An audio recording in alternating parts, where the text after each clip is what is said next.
guys, and welcome to another episode of the Achievers Pod, a podcast for business individuals and even corporate. Because on here, we discuss real tips, real stories, and we bring in experts, to share on leadership, on business, on finances, and everything that we help you to have all around success. My name is Victoria Showunmi, aka First Lady V. I am your host.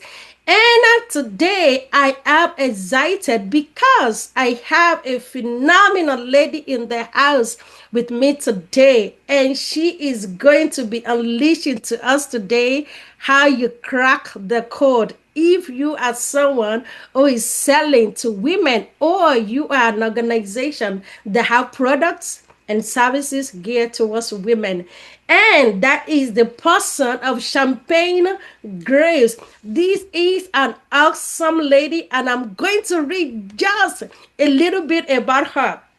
So this lady that you're seeing right here, with just $20 and a vision, $20 and a vision, she built her first business by leveraging strategic relationships with women.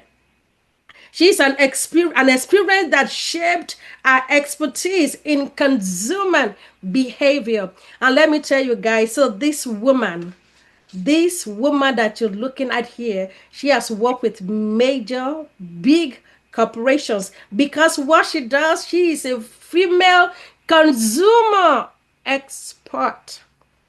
So, are you people that are selling products, offering services, and you are gearing towards women? You want women to buy from you. So, this is your go to lady. So, join me as I welcome Champagne Graves. Welcome, welcome.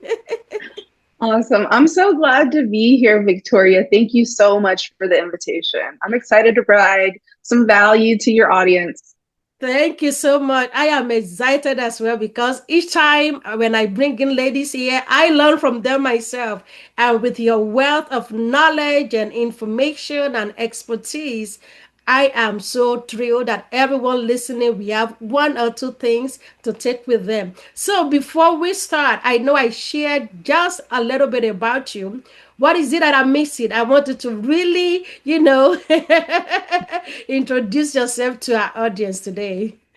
Yeah, so I know typically when people read my bio, they're wondering how the heck $20 turned into me standing here today. Usually, when people are meeting me, they're meeting me at conferences. I do a lot of keynote speaking, and I have a passion and a heart for working with corporations, specifically the larger corporations that are just a part of our daily life. You know, the places where we grocery shop, the places where we get our quick little household items. That's really where my sweet spot is, because I understand that within most households, women are the decision makers when it comes to what is bought. So let's talk about how that started with $20, right? So I started my first business, Foldify, with $20 in a vision of helping women in business.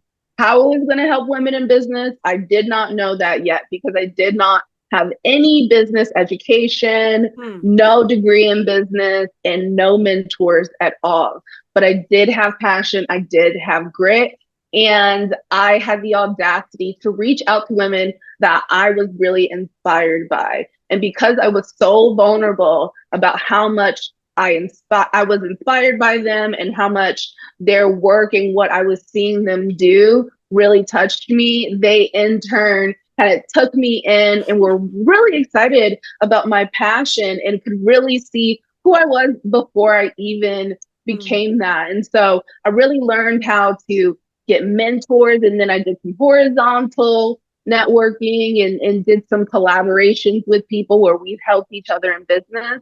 But I think the thing that really moved the meter with me was learning how to fundraise and get partnerships with large corporations. And through that, I figured out that these corporations had a hard, difficult time with reaching women on a local level and more specifically on a personal level. And because I only had $20 and I knew that that $20 lasted me all of the first day when I started business, I had to work hard to build strategic relationships. And so I help those corporations, companies do the same thing now. Wow. I mean, your story is full of passion. Even the way you are saying it, I really enjoy that. And I think everyone that is listening, you can pick something from what she just said. We haven't gone deeper yet, but just with a $20 and with a vision and a passion, she was able to get started in business. And one of the things you were saying is about, though you don't have the business experience when you started, but you were able to leverage relationship. You were able to see how to connect with other women out there and how to get mentored by them. And now you stand here today, you are here able to really reach out to people, fundraise and everything. So how important was it, with your vision, having that passion, limited finances to get started with, but then you are able to make yourself vulnerable and open to being mentored by other women that really help you to where you are today. Yeah, so mentorship is so important in business. And I think generally, when women specifically are starting businesses, they have a choice. They can either be competitive or they can be collaborative. And I chose collaboration. And I knew that I didn't want to be in competition with other women. And so I built a business where I could bring other women inside. They didn't have to feel threatened by me. They didn't feel like I was going to take their job or backstab them because, yes, that does happen even in business. And so it was really important to me to establish trust with these women. And so I really, really think that just by being vulnerable, but just by being open and not thinking that I knew every single thing, Mm. putting on a front, just being honest with these women and saying, hey, I love what you're doing. I don't know what I'm doing, but could you please just tell me, like, how did you get started? What kept you motivated? And what I noticed is that those women told me that no one really asked them those questions. Mm. Other women really didn't ask them those questions. Other women didn't really sing their praises, give them compliments like the way I was doing. And so one of the things that I did early on was I learned how to channel my initial feeling of jealousy into curiosity. Why am I Mm. jealous of this woman? What can she do that I can't? Do. Mm. How can I come alongside her? Is it something where I'm just giving her praise because she has caught my attention? Mm. Every single time that I did that, I really just received so much positive energy. And these women were just so willing to do things for me because I was vulnerable enough to tell them how great they were. Wow.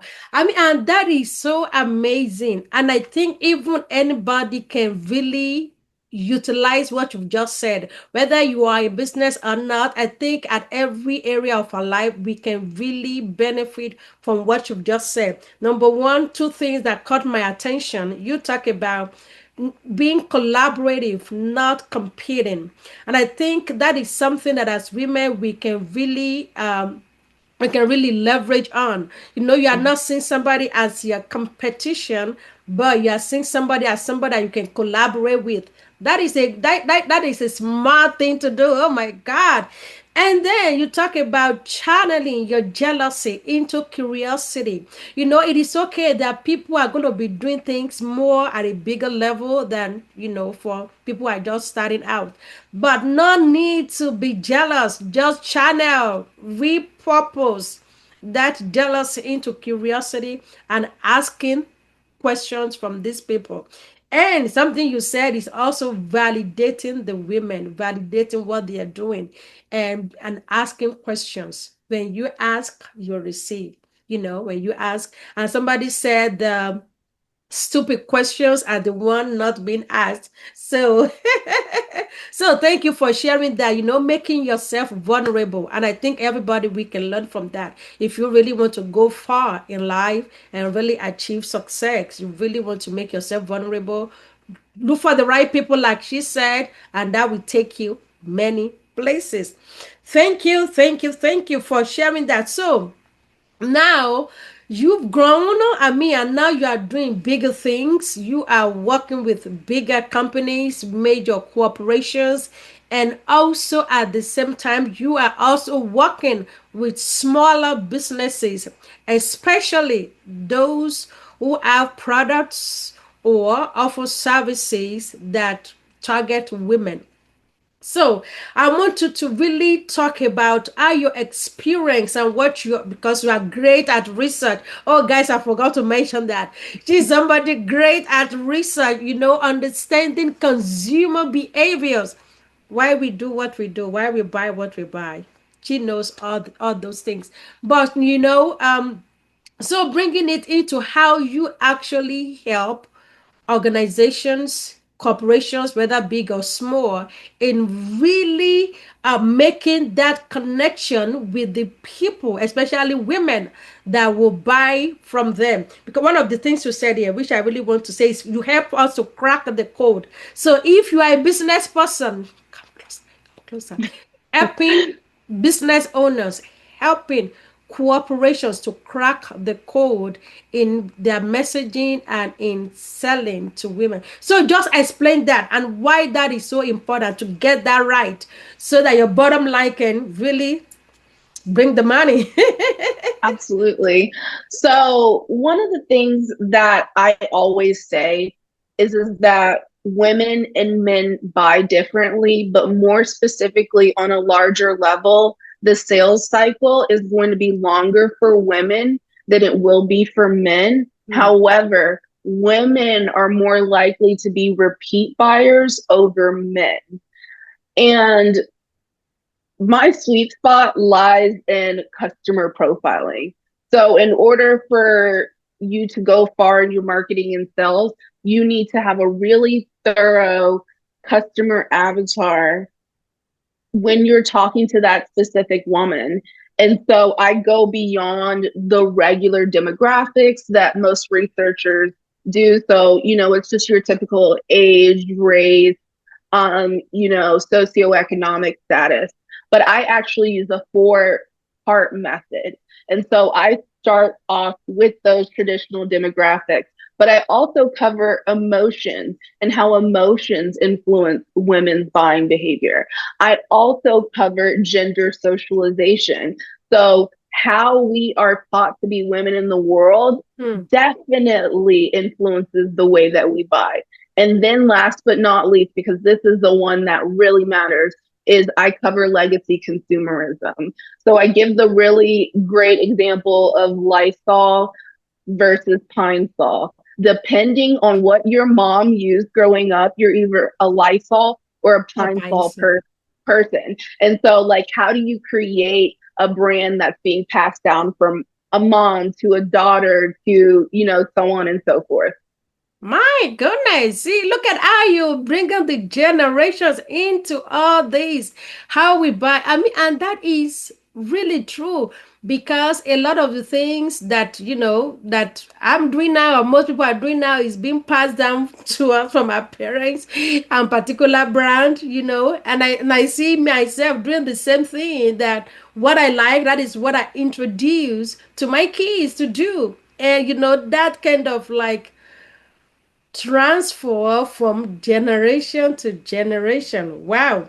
So now I want us to take a step backward a little bit and talk about and really break down the 4-step methodology that you use, so that everyone out there, you can really be able to grab this, because she's talking about what make women buy, cracking the code. And she has worked with bigger companies. She has worked with Target, Welch's, Goldman Sachs. She has worked with bigger corporations out there, and she is here for you. So please help us to break it down for everyone. business, both small or big, that are selling or offering services to women. Go through the 4 steps again, your 4 methodology. Yes. Okay, so I start off with emotions. Emotions. And Number one, guys, emotion. emotions. So, women, we are emotional creatures. And one thing that I like to level set with women that I am serving, especially if I'm working with a female in C suite, is that traditionally when we're talking to female C suite leaders, they themselves are figuring out their leadership style. And so oftentimes I see them, bring their own biases to the table when they themselves are serving to women. They are trying to change the women that they sell to as opposed to meeting her where she's at. So, understanding her emotional behavior. We all have emotional behavior patterns. Hmm. So, it's really important to understand what that looks like, especially when a woman is about to buy something. So there's something that women go through that I talk about, and it's called purchase panic. And with Hmm. that, especially if they're making a large Okay. purchase, So, they are doing everything in their power to justify why they deserve that. And so when they're in that stage, they're more likely to return the item, they're more likely to feel guilty. And so, really helping them kind of take themselves out of that panic state and make them feel good. Like, I deserve this. Like, hmm. I know that this is going to help me, my self esteem, help me, not be as burnt out. So that's where emotions lie in the grand scheme of the equation. Wow. Okay. So we're going to take it one at a time. So now we talk about emotions. And you did talk about, so I want to ask, how does it differ when it's women selling to women versus men selling to women? I know you shared earlier on women, it can take us a longer time to purchase, but we are repeat customers. So how does that journey, kind of that interaction differs if I'm a woman selling to a woman, now my own women buyers, versus men as well selling to women? Is there any differentiator there? Anything to be concerned there? I think it all just depends on the person selling to women and what work they are willing or not willing to do. Typically, what I see in corporations now, I want to say that like small business owners, they probably feel like because these corporations have multi-million dollar marketing, research and development budgets, that they have this advanced understanding of women and why they buy, but that's actually not true. And Mm. what I have found is that some small business owners have a better understanding. And it's because they're willing to do the work. They're willing to analyze their own bias and understand how that's getting in the way of how they get to know the women that are Mm. buying to them. And then also, they are willing to let go of the image of who they thought would buy with them and Oh. embrace the woman who actually does. And so, what people get wrong is they think that they do their customer profile once and that's it. No, Hmm. you do your customer profile and it's a living document, it's a living practice. So you're always editing, auditing, making sure that you are correctly serving the woman that buys from you. Now, when you create your avatar, this is who you hope will buy, but that Hmm. doesn't always equal to who actually Hmm. does. That is, I mean, and you make it so really simplified in really understanding, because sometimes when people get started in business, they probably have a mental image or a perceived image of their ideal client, but that may actually differ when the customers are actually coming in. It's now being able to put those things aside and just focus on the customer that is coming in and see how you can tweak your message to actually meet them.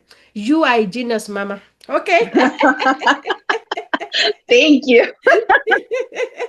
So that is the first step of your 4 step methodology, like understanding the emotions. All right, so let's move on to the next one. Okay, so number two is our demographics, just like your typical, like, hey, like what's the age, race, socioeconomic status. And so basically with that, that's just the foundation that's Mm, going to help inform the other steps. So you do still need that traditional formula where you are understanding the basics of the lifestyle in which that woman lives. But the caveat is just because you understand the lifestyle doesn't mean you understand why she lives it, right? And so that's where the emotions come in. That's where the legacy consumerism comes mm, in. That's where investment habits come in, you know? And so it is important to get that baseline foundational information. And honestly, if you want to figure out what that baseline is, it can easily be found when you just do a Google search on what kind of demographic to cover when creating a customer avatar. wow. You are really breaking it down, like really breaking it down to the nitty gritty of a business success, because understanding the customer that buys from you will help you to kind of like modify your behavior and also probably tweak your messaging and the way you, if you promote things, how you craft your message. That is so, so profound. All right, so let's move on to the next one of your methodology. How are you able Yes. to crack the code? Okay, so investment habits. So basically, just figuring out the things that this woman regularly buys, Hmm. right? So every day, what are the products that make up her life? And that is where that baseline demographic come into play, where if you understand how much money a woman makes, then you could probably understand things like, hey, she's able to treat herself to a facial once a month. She Hmm. is able to get her nails done on a consistent basis, right? So the more money she has, the more she's able to treat herself, but you don't assume that that is how she spends her money, right? And so it's like, okay, if a woman does have $5,000 in excess per month, Hmm. bills paid and all of that other good stuff, and she doesn't choose to participate in like a high investment service, why is that happening, right? And so that's where the investment habits come in, and that where's the disconnect from how much Hmm. money this woman This makes makes. and how much she is buying. Hmm. Wow.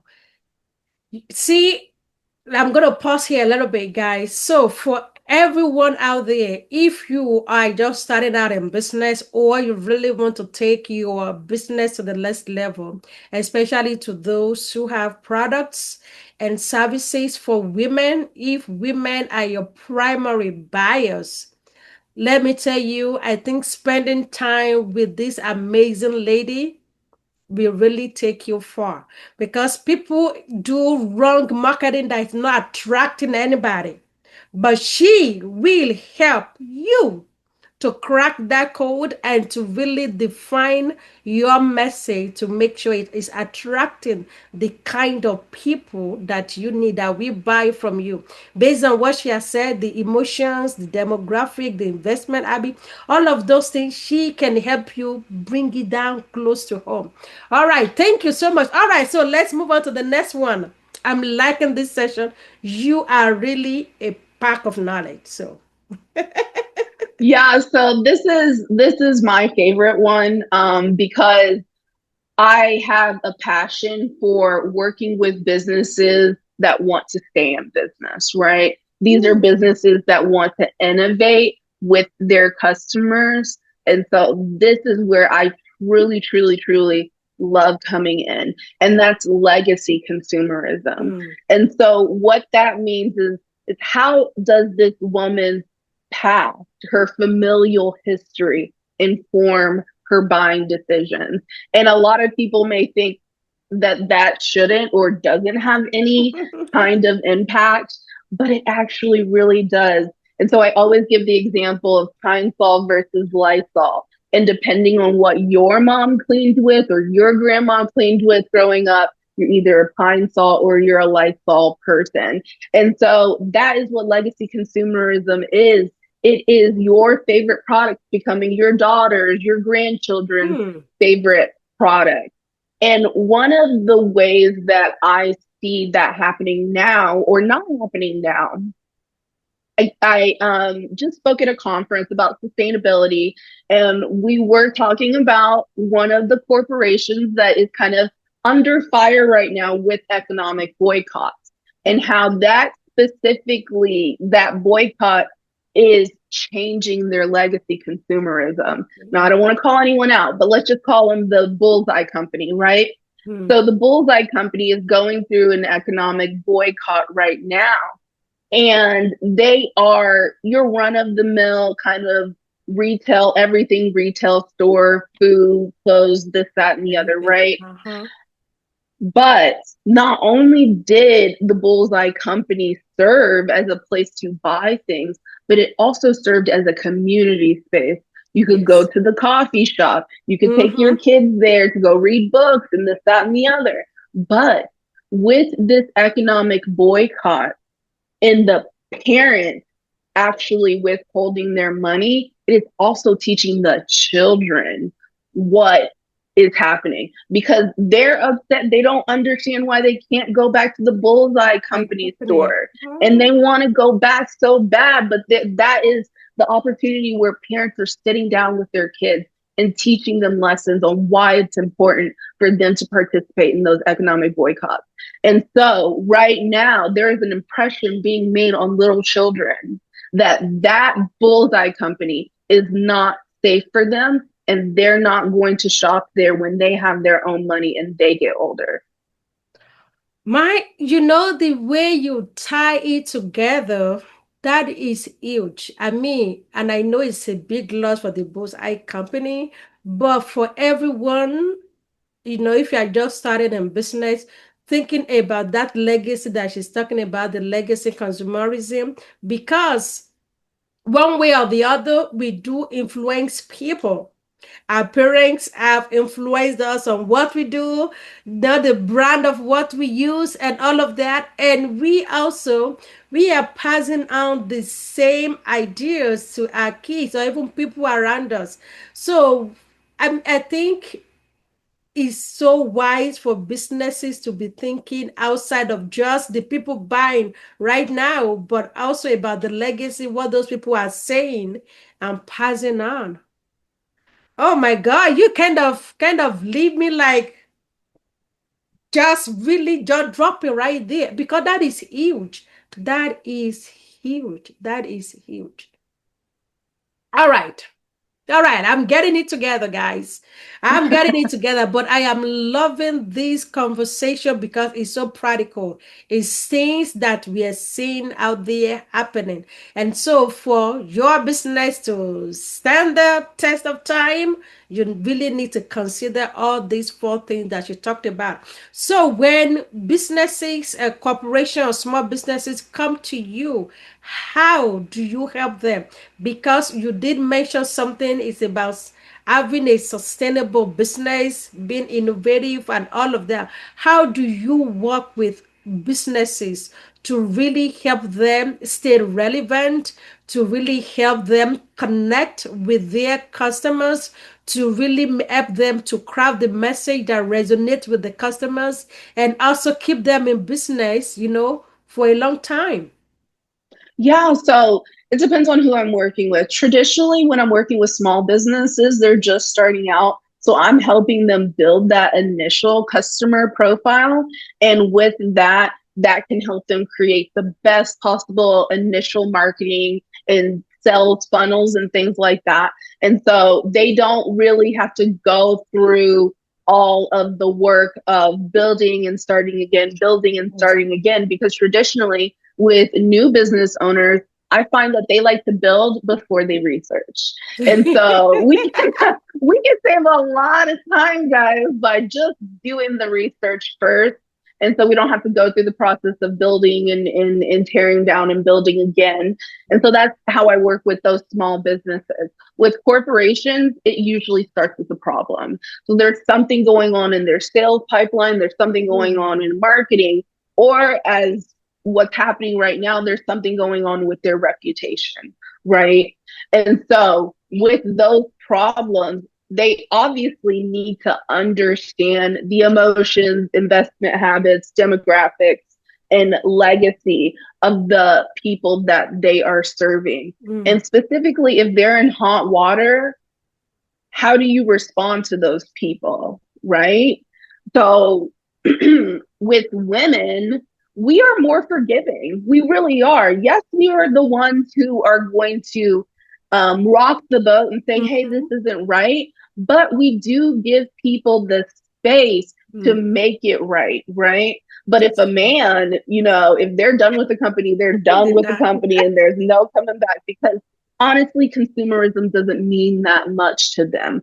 For Mm. women, consumerism is a way that we make our voices heard. Mm. And so that is something that I really like to impress upon people. So the whole structure is centralized in that customer profile and making sure I use the 4 steps to create that profile.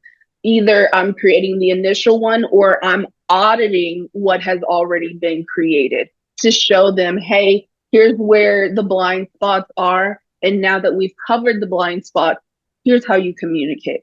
Here's how you market. Here's how you reintroduce yourself. Hmm.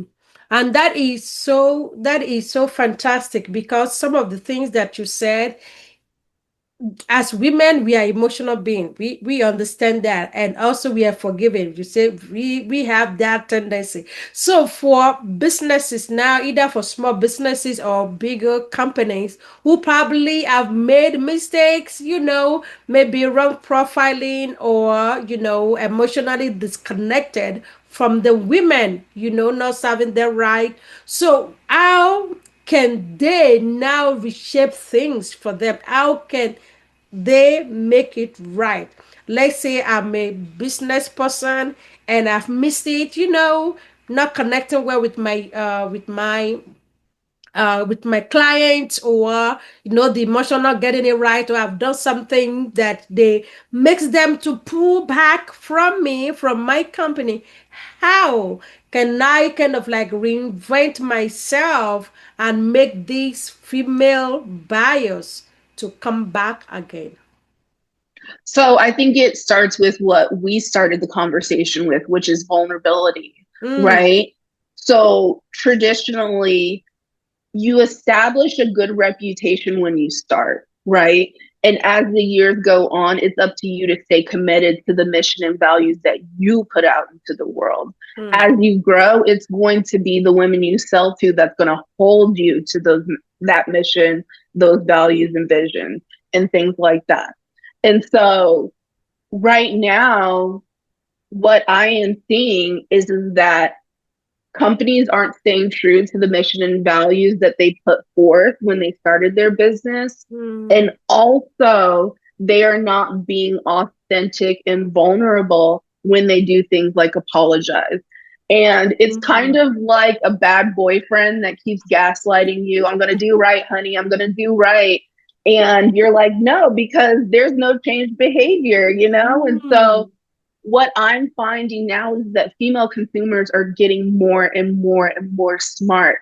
And for lack of a better word, they're becoming woke to what's happening around them. And so, Yeah.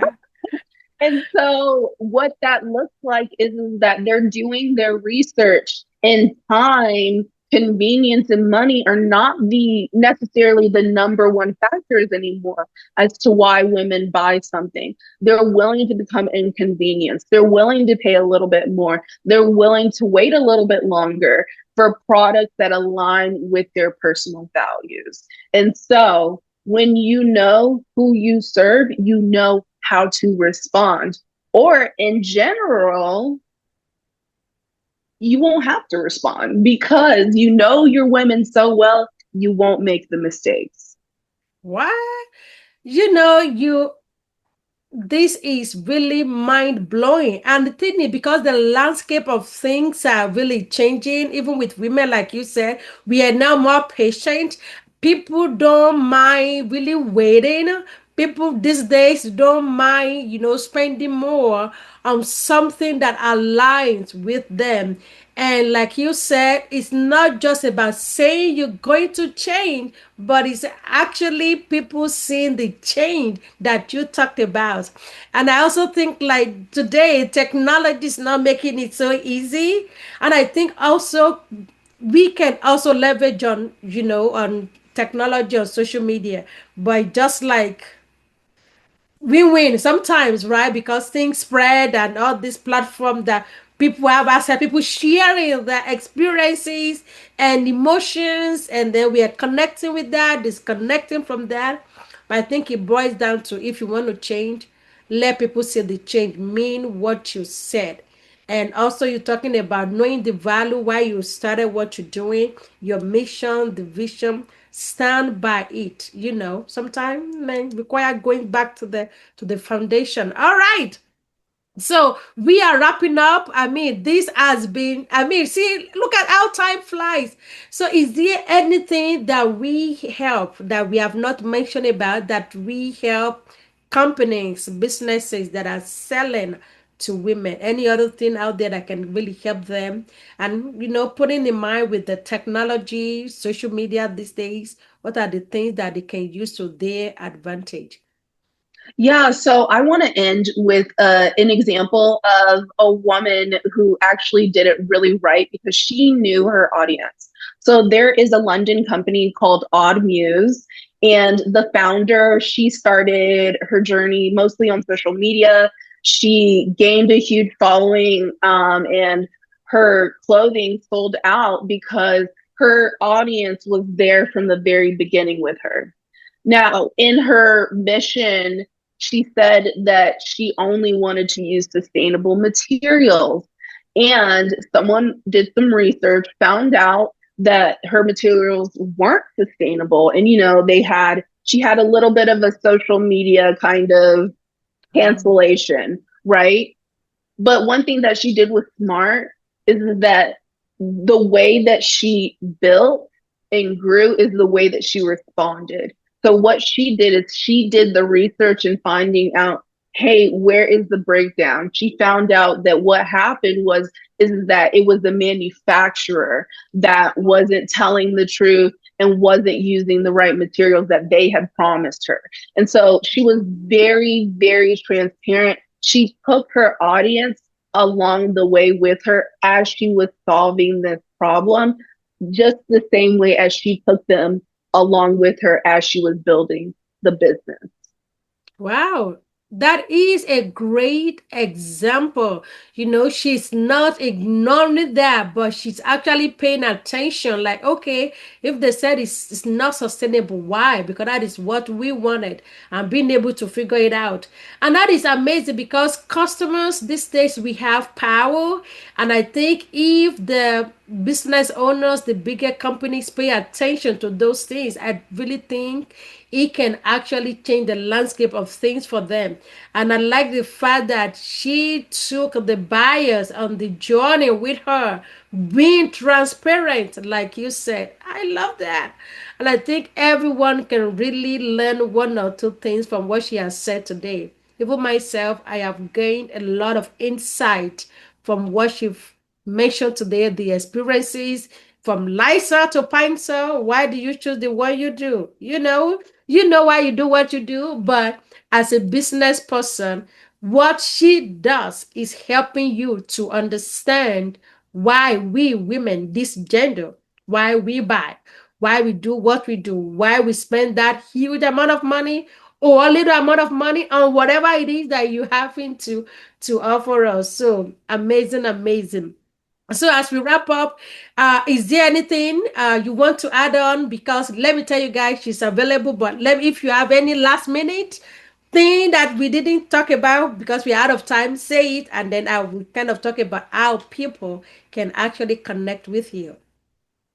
Um, If I have not covered anything, connect with me on LinkedIn and send me a message. I am always open to answering questions. Thank you, guys. She is open right now. Make sure you run over to LinkedIn and connect with her. All the information is going to be put in the description there. You really don't want to miss that, especially if you are someone who have products and businesses you are offering services for women. We have all of the information to connect with her in the description. Our website champagnegraves.com is open 24/7. You can connect with her. You can go on LinkedIn, send her a private message. You know what? Our passion is to see us women, especially women that are selling to women, being able to crack that code and be able to connect with our customers and able to make them buy from us. Those are the things that we set you apart from other companies selling similar things, where you get your message right. And that is where Champagne comes in, helping you to look into what you're doing, how you are doing it, and how to well position you as a company, whether you are a small business company or you are a bigger corporation. She will help you with that message, with that connection, the emotion, the legacy, the demographic, customer profiling. That is her area of expertise. She is a consumer expert. She is amazing. So, ladies and gentlemen, it has been a great time today. I have learned a lot from her, and I believe you have too. So, I want you to take something from all the things she has shared today to implement this week and come back and share with us. And also, if this has added value to you, please make sure you like, make sure you comment, so we can be bringing amazing guests like Champagne on this show. And make sure you share. If you have not subscribed, please do so. Until I see you again next time, this is Victoria Showunmi, aka First Lady V. Continue to achieve success. I love you guys. Have a wonderful, wonderful time. Bye bye now.